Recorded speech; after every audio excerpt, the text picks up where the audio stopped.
bahwa ini kasus ini lebih kepada politik. Nah sekarang saya tanya, politiknya siapa? Politiknya Prabowo atau politik pemerintah sebelumnya? Nah oleh sebab itu saya katakan ini resiko indeks persepsi korupsi. Abolisi untuk Tom Lembong dan amnesti untuk Hasto Kristianto tidak otomatis menyetop proses hukum korupsi impor gula dan juga kasus Harun Masiku. Lalu bagaimana Kejaksaan ataupun KPK menyiapi kelanjutan kasus ini? Kita bahas bersama dengan mantan Komisioner KPK Bang Saud Situmorang yang telah bergabung bersama kami di Kompas Petang. Bang Saud, Anda melihatnya seperti apa nih? Setelah Hasto dan juga Lembong bebas, bagaimana kemudian kelanjutan baik kasus suap Harun Masiku dan juga kasus impor gula yang saat ini masih berjalan? Bung Yansir, kita jangan lupa ya bahwa Indonesia dapat indeks persepsi korupsi 37 saat ini, which is itu sangat jauh di bawah target-target kalau kita mau pertumbuhan ekonomi dengan baik. Sebagaimana kita ketahui 9 lembaga yang mengukur indeks persepsi korupsi ini mereka masing-masing lagi mengamatin nih, pasti.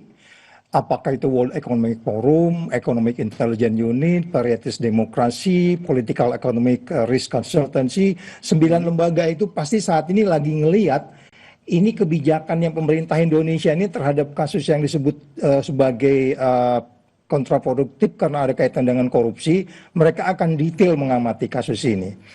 Pasti mereka akan mengamati Lembong case-nya seperti apa dan kasusnya Hasto seperti apa.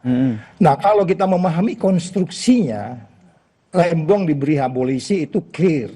Bagaimana dia mulai menjabat 2015 sampai 2016 itu, apa yang dia lakukan, dia melaksanakan executive order, ada berbeda dengan kasus yang dialami oleh Hasto. Nah oleh sebab itu kita clear dulu. Ini analisis boleh salah, boleh ini. Tetapi apakah hukum menjadi lebih pasti? Apakah hukum menjadi lebih adil?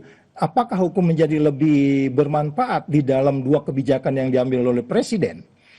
Pertama, kalau kita lihat bahwa apapun putusan yang dilakukan itu kan pernyataan resmi dari dalam hal ini Mensesnek kan sudah menjelaskan bahwa kedua kasus ini bukan diartikan kita tidak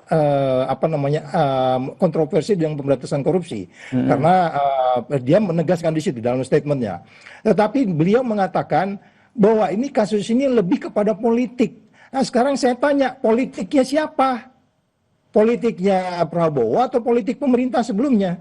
Nah oleh sebab itu saya katakan ini resiko indeks persepsi korupsi tetap di 37 atau kemudian naik 1 atau kemudian dia akan turun 3. Itu kita lihat nanti ke depan. Sekali lagi saya katakan, kita mengingatkan 9 lembaga ini lagi mengamati case ini secara detail. Tetapi kalau kita melihat konstruksi kedua kasus ini bisa jadi stagnan ya, kosong-kosong gitu. Oke, jadi menurut Anda stagnan ya? Ya, jadi karena menurut Anda Lembong ini gimana Mas?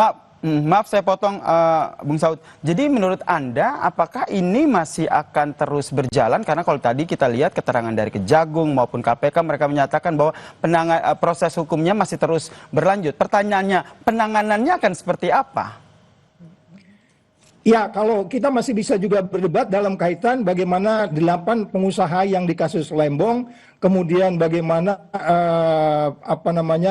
yang melarikan diri saat ini yang masih dicari-cari oleh yang terkait dengan Harun Masiku.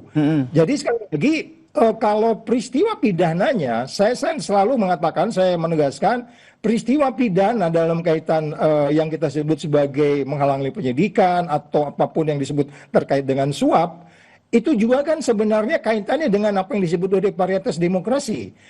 Ketika itu kan KPU itu sudah diperintahkan oleh MA untuk melaksanakan putusan bahwa DPP PDI boleh menentukan siapa saja, which is itu tidak dijalankan oleh KPU, kemudian terjadilah peristiwa suap itu. Nah, bukan berarti kemudian tidak ada suapnya, tetapi sebab akibatnya yang menurut saya kembali lagi kalau kita lihat ke depannya. Untuk kasus Hasto tentu Harun Masiku dia akan masih dalam proses lebih lanjut, tetapi untuk kasus gula 9 itu masih dipertanyakan. Itu yang saya bilang kembali lagi, kita harus duduk baik-baik menjelaskan, jangan lupa supaya dunia internasional bisa melihat oh ini loh bahwa pertimbangan bisnis is bisnis. Karena kalau kita lihat sembilan yang ditunjuk untuk melaksanakan import gula, which is memang dalam sejarahnya kita tidak pernah kekurangan gula, itu memang perdebatannya cukup panjang. Tetapi saya kembali menekankan, kita minta hakim yang melihat ini nanti supaya tidak lagi dipengaruhi oleh framing. Anda Yasir, kalau lihat persidangan Tom Lembong itu hakimnya sangat-sangat memihak. Sangat-sangat memihak, 3 hakim itu. Oleh sebab itu nanti biarkan mereka melihat, kemudian juga pihak kejaksaan untuk melihat kembali apa tuntutan-tuntutan mereka, bahwa pertimbangan bisnis judgment rule, ada peran PPI di situ, Perusahaan Perdagangan Indonesia yang menunjuk ketiga perusahaan ini, sehingga kemudian memang mereka justru yang mengeluarkan uang di situ untuk membeli gula, untuk kemudian gula kristal mentah menjadi gula kristal rafinasi, which is mereka harus mengambil untung, siapa juga pengusaha mau rugi kan gitu. Berarti Bung Saud, Anda melihat kasus ini banyak politis begitu ya? Oh iya, dari awal kita udah nggak ragu tentang itu. Saya untuk kasus Hasto aja, walaupun saya nggak ragu poltoid pidana, tapi cara kita mengadili Hasto ini udah favoritism, ini politik, itu nggak ada keraguan di situ. Cuman kan kita sekarang bagaimana menjelaskan kepada dunia internasional bahwa kita mengadili kedua kasus ini betul-betul perform, sehingga kemudian keadilan, kepastian, dan kemanfaatannya menjadi lebih menimbulkan kepercayaan buat dunia internasional, dalam hal ini Transparansi Internasional, sehingga nggak terganggu terhadap indeks persepsi korupsi.